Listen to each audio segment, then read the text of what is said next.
vivir exterior e interiormente, conocer el bosque y conocer la ciudad, hablar con gente distinta y saber cómo son mayoritariamente buenas personas la mayoría de la gente, abrir los ojos a todas las experiencias humanas, el arte, la música, la ciencia, la tecnología. Además de leer y corregir, algún consejo a la hora de escribir ficción y o poesía, decía Ángel García, vivir. Nadie puede escribir desde la mera academia, ¿no? Sal a la calle, vive lo que pasa en la calle, vive lo que a ti te gusta, lo que a ti te interesa. A mí me interesaba, por ejemplo, el barrio en México, ¿no? Lo he contado, yo pasaba las noches en la colonia obrera, en cabarets de pésima muerte. La gente me cuidaba a mí. Iba yo solo con mi cochecito. Un Volkswagencito blanco, todo jodido. Pero yo me iba allí, me sentía yo re a gusto con esa gente, ¿no? Y me contaron cosas y me enseñaron cosas y me asustaron a ratos, ¿no? Vivir exterior e interiormente, vivencias internas, conocer el bosque y conocer la ciudad, hablar con gente distinta y saber cómo son mayoritariamente buenas personas la mayoría de la gente. Abrir los ojos a todas las experiencias humanas, el arte, la música, la ciencia, la tecnología. A mí siempre me ha horrorizado que haya gente que cree que puede organizar un país y no sabe cómo se hacen las cadenas. Las cadenas.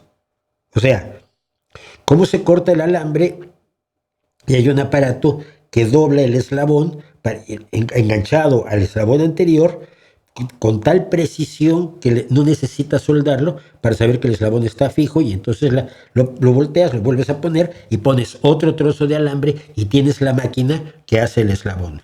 Si no tienes una idea de cómo funciona el mundo a tu alrededor, cómo son las fábricas, cómo son los talleres, cómo son los automóviles, cómo son las dobladoras de lámina para hacer frigoríficos, si no te enteras de cómo funciona más o menos la biología y la física y la astrofísica, ¿de qué puedes escribir?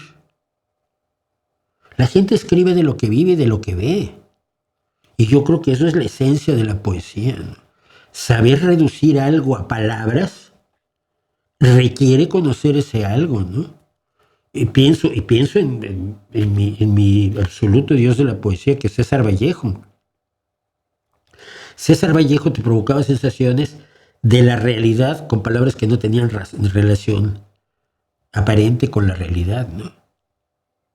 Yo creo que ese es el secreto, o uno de los secretos. Luego está hacerlo bien, que ya es técnica y mucho trabajo. Y no cualquiera puede hacerlo del todo bien, eso es lo peor.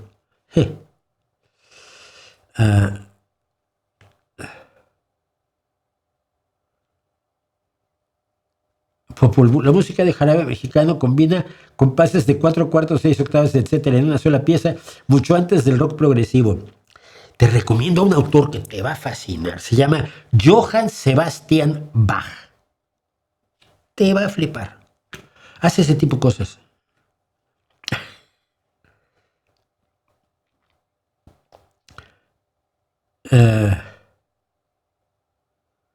Bueno. ¿Para qué ibas al cabaret de Pésima Muerte? Para consumir, no, para verlo y para hablar con gente, fíjate.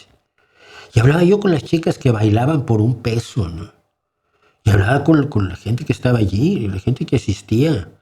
Y me hice amigo de gente de muy dudosa catadura moral, ¿no?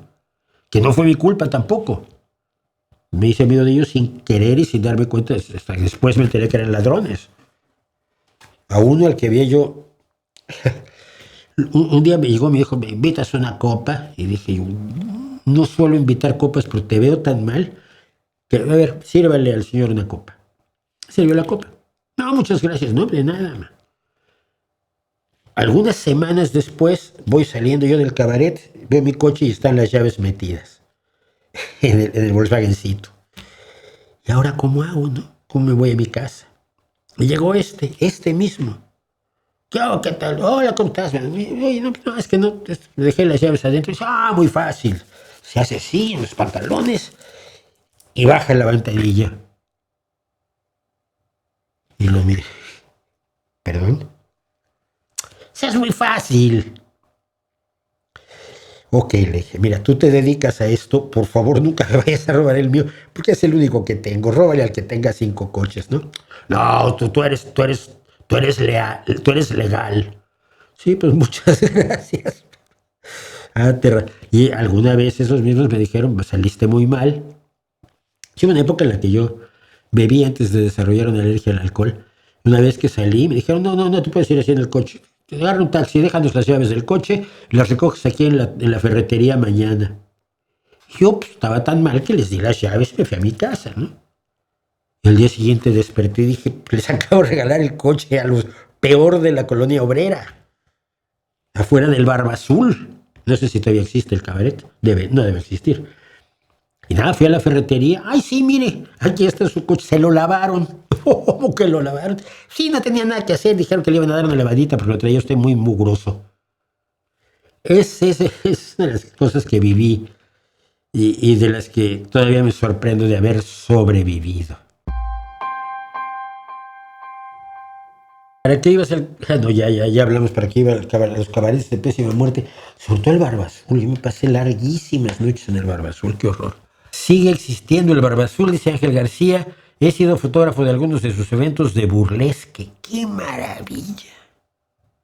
¡Qué maravilla! Pero sigue siendo un lugar donde va la gente pobre. No. El único de clase media, medianamente media era yo. Todo lo demás era clase media baja y para abajo. Mecánicos, dependientes de la palería y cosas así.